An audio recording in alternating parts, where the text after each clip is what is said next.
In this video I'm going to be talking about a play written by Shakespeare, Hamlet. In Hamlet there are 7.5 soliloquies, and I'm going to pick one of them and explain it to you. But first of all, I'm going to tell you guys in short what a soliloquy means. A soliloquy is a scene in a movie, and in this movie it's Hamlet, where the actor speaks into the camera. So you might think it's a little weird, so it's like an act, so the actor has to act like it's real. But with a soliloquy, the actor talks into the camera and says what he thinks, because on a camera you can't really show what people think, so they tell it. So in Hamlet, as I've already told, there are 7.5 soliloquies, with the most famous one, of course, to be or not to be. But we ain't gonna talk about that. The soliloquy I'm going to talk about is the first soliloquy Hamlet says. It's spoken by Hamlet in Act 1, Scene 2. Oh, that is too solid flesh would melt, though and resolve itself into a dew. Or that the everlasting had not fixed his cannon gainst self-slaughter. Oh God, God, how weary, still, flat, and unprofitable seem to me all the uses of this world. Fie on't, fie, this an unweeded garden that grows to seed. Things rank and gross in nature possesses it merely, that it should come to this. In the first part of the soliloquy, Hamlet basically says, I want to die, I want to commit suicide. But there's one big rule. In that time, everyone has had a religion, so God forbid to commit suicide.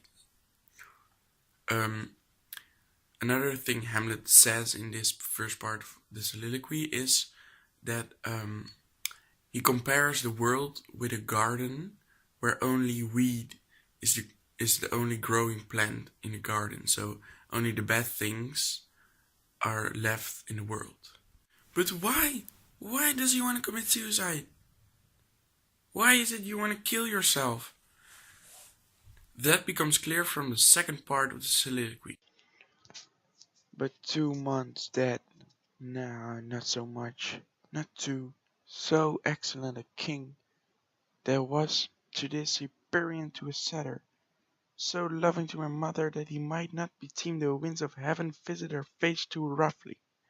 Heaven and earth, must I remember? Why, she would hang on him, as if increase of appetite has grown by what it fed on.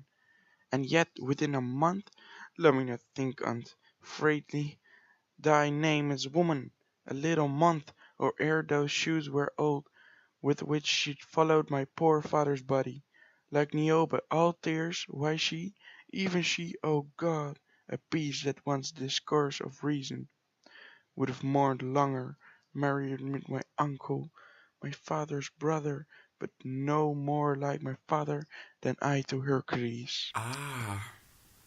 So Hamlet's father, the king, died, and only 2 months after he died, Gertrude married to another man. So she betrayed the father of Hamlet. And to make it even worse, she married to the brother of the king. She married to the brother to Hamlet's uncle. That's why Hamlet is so upset. That's why he acts so weird and want to commit suicide. His mother betrayed his father. That's insane. And this uncle behaves totally different than his father, who was an excellent king. This uncle is a bad guy. Hamlet compares the difference between those two, like the difference between Hamlet and Hercules. It's a big difference. In the final words of the soliloquy, Hamlet says, once again, that Gertrude married way too quick another man. He says that she should have mourned way longer. This is the end of my video. I hope you enjoyed it and you learned a lot from it. Bye.